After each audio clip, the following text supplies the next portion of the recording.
सांगली महापालिका सार्वत्रिक निवडणूक 2026च्या पार्श्वभूमीवर प्रभाग क्रमांक 15 मध्ये काँग्रेसच्या प्रचाराचा शुभारंभ आज सिव्हिल रोड परिसरातील गारपीर दर्ग्यात भक्तिमय आणि उत्साही वातावरणात करण्यात आलाय।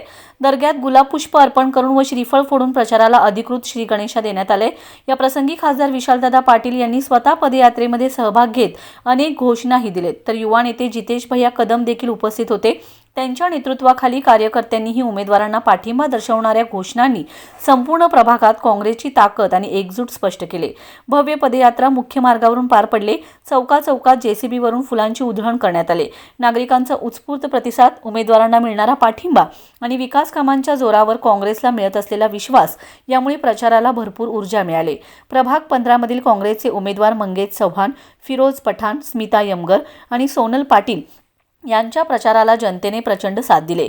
या शक्ती प्रदर्शनामुळे प्रभागातील निवडणूक वातावरण अधिक गतिमान झालं असून काँग्रेसच्या उमेदवारांना विकास आणि जनतेच्या अपेक्षांवर आधारित मजबूत पाठिंबा मिळाल्याचं चित्र निर्माण झालंय।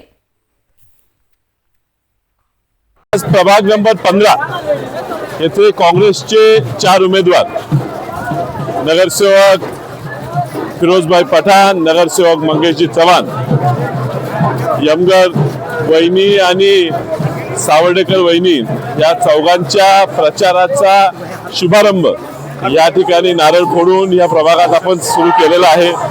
प्रचार फेरी मोठ्या जोश आणि जोमाने या ठिकाणी काढलेली आहे।